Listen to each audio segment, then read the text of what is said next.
Good morning, guys. It's another glorious day. A day to seize opportunities and bat away threats. So, one of my guys asked me, do I need to exercise on testosterone replacement therapy? Is it absolutely necessary? No. You need to exercise because you're a human being. Human beings need to exercise.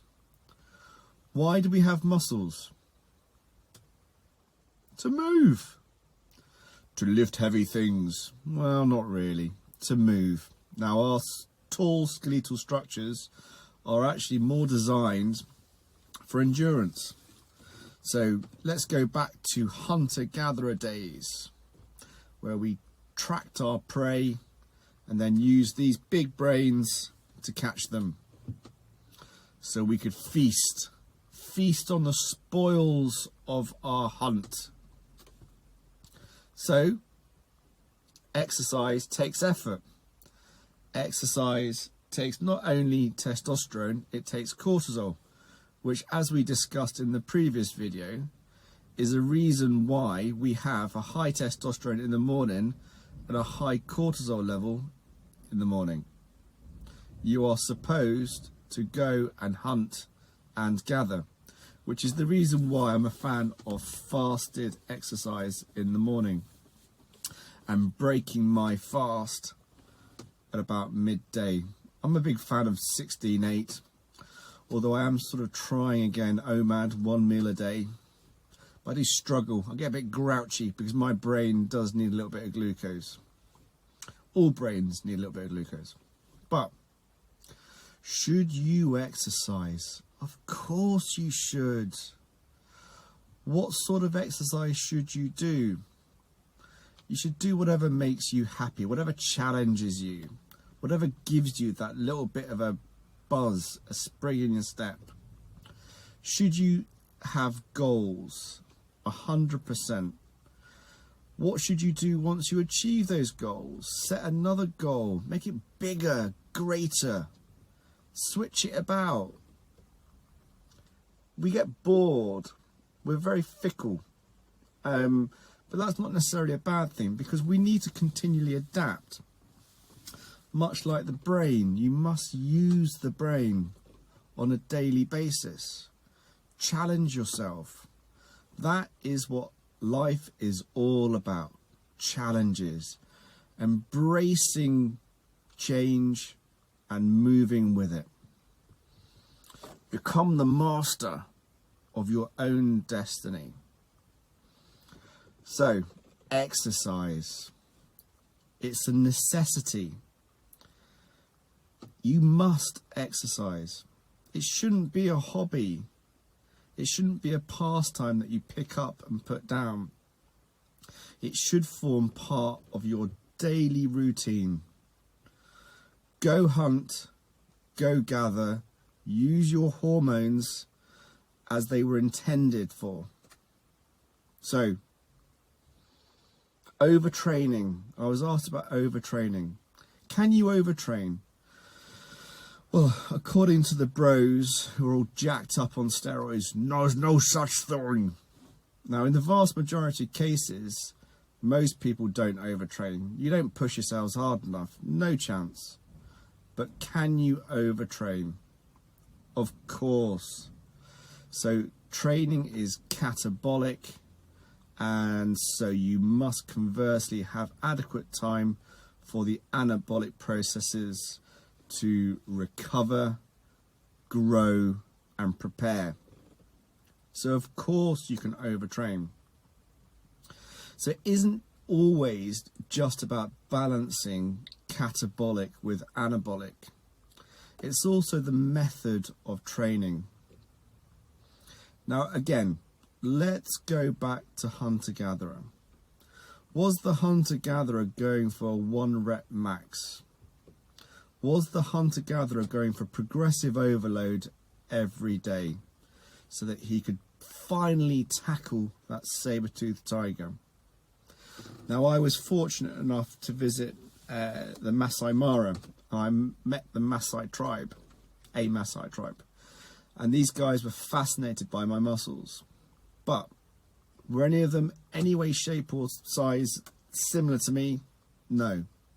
They were lean and motherfucking mean. So these guys lead a very hard life. But essentially, you don't need to have jacked up muscles to be healthy. And in fact, obviously, massive muscles place more strain on your cardiovascular system. So do you want to be jacked? Of course we want to be jacked.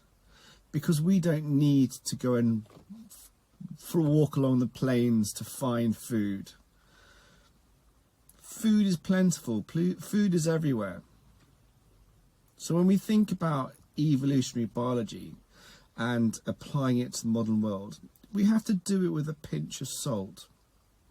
So, horses for courses. So form and function. That's what we should be concentrating on. What do you want to achieve?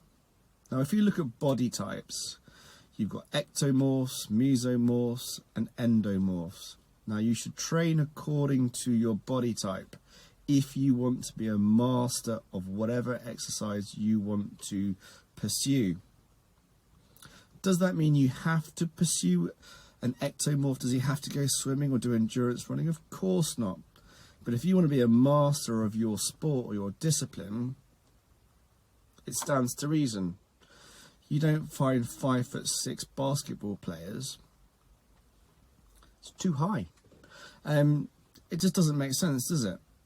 And have a look at runners. Now, our skeletal structures are designed for running. So, look at Usain Bolt. Is he ripped? Well, yeah, he is. He's athletic, but he's not a big bodybuilder type-esque person because his muscles are designed to perform the function that he wants them to do. And that's be the fastest guy in the world. Look at Mo Farah. He runs a marathon faster than I bloody sprint. It's embarrassing. But look at his musculature. He looks like a complete waif. But it's all those slow type 1 muscle fibers. And obviously when he comes to a sprint at the end, he utilizes his type 2 fast twitch muscle fibers. But my God, the body has an incredible capacity to adapt if you train appropriately. Now, who the hell trains appropriately? Nobody. Because we see exercise as a hobby. We don't see it as a necessity, and that is something that is wrong in our society because we're lazy. But you need to understand that we should be exercising every day and exercising for the form and function that we are trying to achieve. So, should you exercise every day? Yes. What sort of exercise should you do? Well, that depends on your skeletal structure, your muscle type, fiber type, and your goals. So, overtraining, most people don't overtrain because they don't train hard enough. Most people get injuries because they train inappropriately and they don't appreciate the need to go back to nature, to understand that anabolic processes must have the time and capacity to repair the damage that you've done, those micro tears, to rest, recover, grow, to prepare you for the next day. You need to feed the body day in, day out with real food, avoiding processed crap. Every single day, you need to have a healthy lifestyle. Just think, we wake up in our concrete jungles, we get in the car, we drive to our place of work, we do a full day's work, and we go home. So we've not had fresh air, we've not had vitamin D, we've sat down at a desk and had a lot of this sort of stress, not physical stress, and this sort of stress has built up all these stress hormones.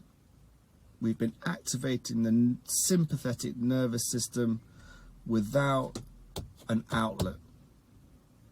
So we build up all of this horrendous artificial stress, and there is no outlet. It's no wonder we're not happy.